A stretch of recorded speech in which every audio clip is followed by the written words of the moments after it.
नमस्कार दोस्तों, आपका बहुत बहुत स्वागत है आज की कहानी में। उम्मीद करता हूँ आप सब लोग अच्छे होंगे, खुश होंगे। दोस्तों, आज की जो मैं आप लोगों को कहानी सुनाने जा रहा हूँ वो मेरे को शेयर करी है रोहित जी ने रेडिफ पे।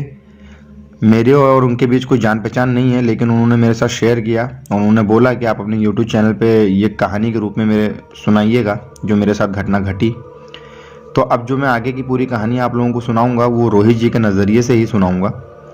तो चलिए दोस्तों, कहानी शुरू करते हैं। उससे पहले अगर आप मेरे चैनल पे पहली बार आए हैं तो प्लीज़ चैनल को सब्सक्राइब कीजिए, वीडियोस को लाइक कीजिए, शेयर कीजिए अपने दोस्तों के साथ, फैमिली वालों के साथ। तो चलिए दोस्तों, कहानी शुरू करते हैं।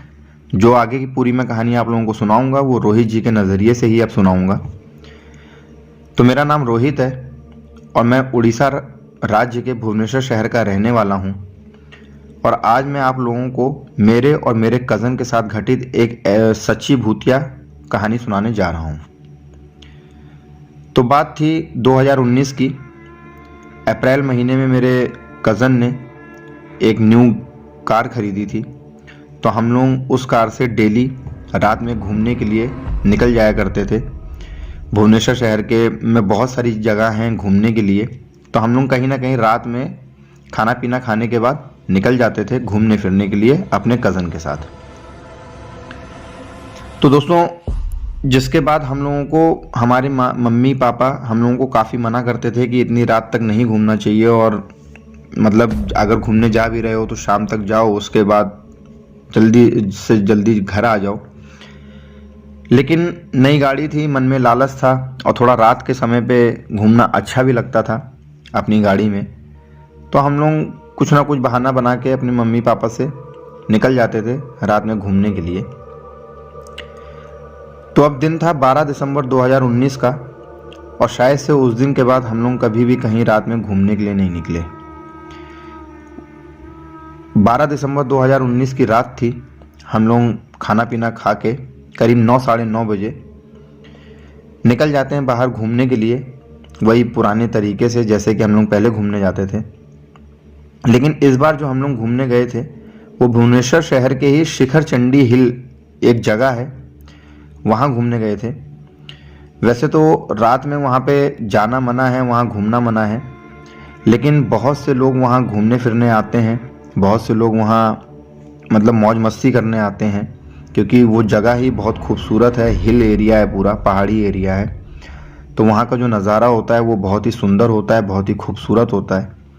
लेकिन जो लोग भी घूमने जाते थे या जो लोग घूमने आते थे उनको 5:30-6 बजे के बाद, शाम करीब 5:30-6 बजे के बाद उस हिल एरिया से बाहर आ जाना पड़ता है, क्योंकि उसके बाद अंदर जाना अलाउ नहीं है। लेकिन उस रात हम लोग किसी तरीके से उस हिल स्टेशन के अंदर चले गए, और वादियाँ इतनी खूबसूरत थीं, पहाड़ी इलाका था, पेड़ पौधे, ताज़ी हवा बहुत अच्छी थी। तो हम लोगों ने सोचा क्यों ना एक जगह गाड़ी रोक के पूरी वादियों की सैर करी जाए पैदल ही, और जो ठंड भरा मौसम है उसका थोड़ा सा लुत्फ़ उठाया जाए। तो मैं और मेरा कज़न एक जगह गाड़ी रोकते हैं और गाड़ी रोक के पैदल पूरी वादियों को घूमने लग जाते हैं। रात करीब 11 साढ़े 11 बजे हम लोग उस पहाड़ी एरिया में घूम रहे थे, और उस समय वहाँ पे हम दोनों के अलावा कोई भी एक इंसान भी नहीं दिखाई दे रहा था, क्योंकि जैसा कि मैंने आप लोगों को पहले बताया कि उस एरिया में शाम के 5 से 6 बजे के बाद जाना मना है। लेकिन हम लोग किसी तरीके से वहाँ चले गए थे, और शायद से वही हम लोगों की सबसे बड़ी गलती भी थी। तो रात करीब 11 साढ़े 11 बजे हम लोग एक जगह गाड़ी खड़ी करके गाड़ी से बाहर निकल के वही पहाड़ी इलाका हम लोग पूरा घूम रहे थे, सड़क पे चल रहे थे। कोई आसपास था नहीं, कोई इंसान दिखाई नहीं दे रहा था, गुफ अंधेरा था। लेकिन उस अंधेरी भरी रात में भी वो जो पहाड़ी एरिया है, पेड़ पौधे, जंगल जो पूरा था, वो इतना सुंदर लग रहा था कि मानो मतलब कि हम लोग कहीं ना कहीं किसी एक वादियों में चले आए हैं। इस तरीके का वो एरिया हम लोगों को लग रहा था। तो हम लोग बातचीत करते हुए चल रहे थे, पेड़ पौधों का आनंद लेते हुए चल रहे थे, पहाड़ी एरिया का आनंद लेते हुए चल रहे थे। तभी अचानक पीछे से एक लड़की की रोने की आवाज़ सुनाई देती है। जैसे ही हम लोगों को उस लड़की की रोने की आवाज़ सुनाई देती है, हम लोग पीछे मुड़ के देखते हैं, हमारे पीछे कोई भी लड़की नहीं थी। और उसके बाद हम लोग किसी तरीके से उसको इग्नोर करते हुए हम लोगों को लगा शायद से वो भ्रम होगा, तो हम लोग फिर से चलने लगते हैं। हम दोनों आपस में बातचीत करते हुए चल रहे थे और 10 से 15 कदम चलने के बाद फिर से हम लोगों को इस बार किसी लड़की की हंसने की आवाज़ सुनाई देती है और इस बार आवाज़ बहुत तेज़ थी। जब हम लोगों ने पीछे मुड़ के देखा तो कोई नहीं था, लेकिन इस बार हमारा वो भ्रम भी नहीं था। इस बार पक्का हम लोगों को किसी न किसी लड़की की हंसने की आवाज़ सुनाई दी थी। और इतना होने के बाद हम लोग जैसे ही पीछे मुड़ के देखे, कोई पीछे ना कोई लड़की थी ना कोई इंसान था।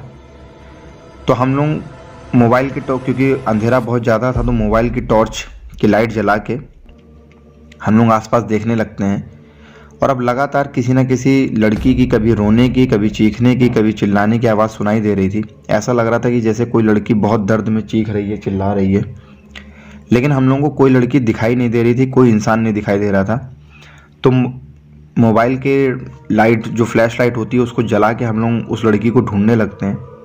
हम लोगों को आवाज़ तो बराबर उस लड़की की सुनाई दे रही थी, कभी रोने की, कभी चीखने की, कभी हंसने की, कभी चिल्लाने की, लेकिन हम लोगों को वो लड़की नहीं दिखाई दे रही थी। बहुत ज़्यादा ढूंढने के बाद उस लड़की की आवाज़ लगातार हम लोगों को सुनाई दे रही है, लेकिन वो लड़की नहीं दिखाई दे रही है। तो हम लोग भी बहुत ताज्जुब में आ गए थे कि ऐसा कौन है जो रो तो रहा है, चीख तो रहा है, हंस तो रहा है, लेकिन वो दिखाई नहीं दे रहा है। हम लोगों ने बहुत तेज तेज आवाज़ भी लगाई कि आप कहाँ हो, कौन हो, लेकिन हम लोगों को कोई भी पलट के जवाब नहीं आ रहा था। सिर्फ और सिर्फ हम लोगों को आवाज़ सुनाई दे रही थी, कभी हंसने की, कभी रोने की, कभी चीखने की। और जो आवाज़ सुनाई दे रही थी, हम लोगों को ऐसा लग रहा था कि जैसे कोई लड़की बहुत दर्द में चीख रही है, चिल्ला रही है। खैर, उसके बाद हम लोग काफ़ी देर तक ढूंढते रहे। ढूंढने के बाद भी जब वो लड़की हम लोगों को कभी कहीं नहीं दिखाई दी, तो हम लोग थोड़ा सा घबराए भी, थोड़ा सा भयभीत भी हुए।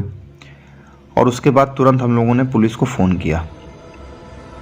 किस्मत अच्छी थी कि पुलिस को फ़ोन करने के करीब 15 से 20 मिनट के बाद ही पुलिस वहाँ आती है। और सबसे पहले पुलिस हम लोगों को डांटती है कि तुम लोग इतनी रात इस एरिया में क्या कर रहे हो, और यहाँ तुम लोगों को नहीं आना चाहिए इतनी रात भरी अंधेरी रात में इस एरिया में। और तुम लोगों को बाहर बोर्ड भी लिखा होगा कि 6 बजे के बाद, शाम के 6 बजे के बाद यहाँ अंदर जाना मना है, लेकिन फिर भी तुम लोग यहाँ क्या कर रहे हो। तो हम लोगों ने पहले अपनी सफाई दी कि सर, हम लोग तो घूमने आए थे और हम लोगों को ऐसे चीखने चिल्लाने की आवाज़ सुनाई दे रही थी एक लड़की की। इतना ही बोलने के बाद वो लड़की की चीखने चिल्लाने की आवाज़ पुलिस वालों ने भी सुनी। और जैसे ही उसकी आवाज़ पुलिस वालों ने सुनी, उन्होंने तुरंत हम लोगों को डांटते हुए बोला, पुलिस वालों ने, कि तुम लोग सीधा पुलिस स्टेशन जाओ और हम लोग तुम्हारे पीछे पीछे आ रहे हैं। और ताज्जुब की बात ये थी कि उन पुलिस वालों ने उस लड़की को ढूंढने की भी कोशिश नहीं करी। और उसके बाद हम लोग सीधा वहाँ से निकलते हैं, पुलिस स्टेशन जाते हैं। पीछे पीछे पुलिस की वैन भी हमारे पीछे पीछे आ रही थी। और 15 से 20 मिनट के बाद हम लोग पुलिस स्टेशन पहुँच जाते हैं। पुलिस स्टेशन पहुँचने के बाद पुलिस वाले सबसे पहले हम लोग को ये बोलते हैं कि क्या तुम लोग पागल हो जो उस एरिया में इतनी रात घूम रहे हो? क्या तुम लोगों को वहाँ का माहौल नहीं मालूम है? और शायद से हम लोगों को सही में उस एरिया का माहौल हम लोगों को नहीं मालूम था। तो पुलिस वाले ने पहले हमको डांटा डपटा, उसके बाद उन्होंने हमारी गाड़ियाँ चेक करी, हमारी तलाशी ली।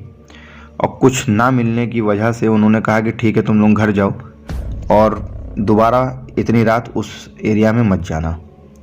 लेकिन मेरे से और मेरे कज़न से रहा नहीं गया, और जाते जाते मैंने एक पुलिस वाले से पूछ ही लिया कि सर, उस लड़की की चीखने चिल्लाने की आवाज़ हमने भी सुनी, आपने भी सुनी, लेकिन आपने उस लड़की को ढूंढने की कोशिश क्यों नहीं करी? उसके बाद जब उस पुलिस वाले ने जो बताया, उसके बाद हम लोगों की एक तरीके से रूह कांप गई।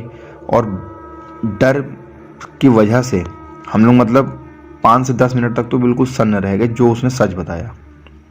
उस पुलिस वाले ने कहा कि शायद से तुम लोगों को मालूम नहीं है, लेकिन जिस एरिया में तुम लोग घूम रहे थे, उस एरिया में 10 से 12 दिन पहले किसी लड़की के साथ रेप करके उसको जिंदा जला के मार दिया गया था। और शायद से तुम लोगों को ये चीज़ मालूम नहीं थी, और अगर मालूम थी तो तुम लोगों से बड़ा बेवकूफ़ मैंने कहीं देखा नहीं, जो ये सब मालूम होने के बावजूद भी उस एरिया में घूम रहा है। और उसके बाद पुलिस वाले ने और भी कुछ बताया, वो ये कि तुम लोगों से पहले भी हम लोगों को कई सारी कंप्लेंट्स वहाँ से आई हैं। जो लोग वहाँ घूमने जाते थे वो लोग कंप्लेन करते थे हम लोगों को आके कि वहाँ पे कोई लड़की है जिसकी चीखने चिल्लाने की, हंसने की आवाज़ लगातार आती है, लेकिन वहाँ पे कोई लड़की दिखाई नहीं देती है। उसके बाद हम लोगों ने वहाँ पे जाके कई बार खोजबीन भी करी, छानबीन भी करी, लेकिन हम लोगों को भी आवाज़ तो सुनाई दी, लेकिन वो लड़की कभी भी कहीं हमको दिखाई नहीं दी। और माना यह जाता है कि जिस लड़की की चीखने या चिल्लाने की आवाज़ वहाँ सुनाई देती है, हंसने की आवाज़ सुनाई देती है, वो कोई लड़की नहीं है, बल्कि वो कोई किसी लड़की की आत्मा है। और ये इस एरिया के आसपास के सभी लोगों को पता है, जिस वजह से वहाँ पे शाम के 6 बजे के बाद उस एरिया में जाना मना है और साफ साफ बोर्ड भी है, लेकिन फिर भी तुम लोग गए। खुशकिस्मत हो कि तुम लोगों की जान बच गई, लेकिन आगे से ऐसा नहीं होना चाहिए।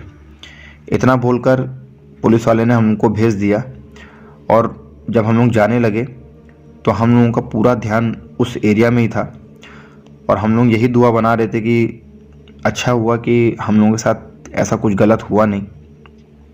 और हम लोग डरते डराते, क्योंकि दिल में एक डर तो आ ही चुका था कि हम लोग उस एरिया में घूम रहे थे जिस एरिया में ऐसा चीज़ उस लड़की के साथ हुई। और उसके बाद दिल में डर था, पसीने से लथपथ थे हम लोग डर की वजह से। किसी तरीके से हम लोग घर पहुंचते हैं और घर पहुंचने के बाद हम लोग ये सब सारी चीज़ें अपने माँ बाप से नहीं बताते हैं, क्योंकि मालूम था कि अगर ये सारी चीज़ें बताएंगे तो डांट पिटना लाज़मी बात है। लेकिन उसके बाद जो मेरे कज़न के साथ हुआ वो सही में चौंका देने वाली चीज़ थी। वो ये कि अगले दिन से ही मेरा कज़न बहुत ज़्यादा बीमार पड़ने लग गया। बहुत ज़्यादा तबीयत, बुखार, सर्दी, जुखाम और गले में दर्द, सर में दर्द, पेट में दर्द, ये सारी चीज़ें उसको होने लग गई।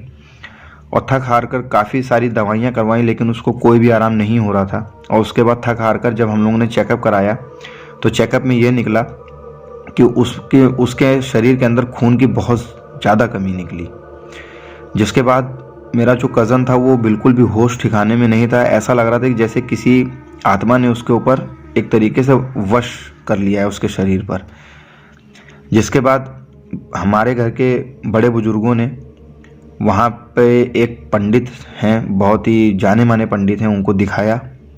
और जैसे ही पंडित ने देखा तो उनका पहला शब्द यही था कि इस इंसान के ऊपर किसी भयानक आत्मा ने वश कर लिया इस इंसान के शरीर पे। उसके बाद उन पंडित जी से काफ़ी सारी पूजा पाठ अर्चना करवाई गई। जिसके बाद करीब 1.5 से 2 महीने के बाद मेरा कज़न जो है वो सही हुआ।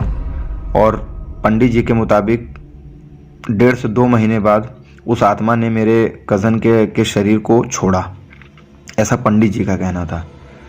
हालांकि इस बात में कितनी सच्चाई है, कितना झूठ है, ये नहीं मालूम है, लेकिन जो सच है वो यही है कि हम लोगों को सही में उस जगह पे किसी लड़की की रोने की या चीखने की आवाज़ सुनाई दी थी।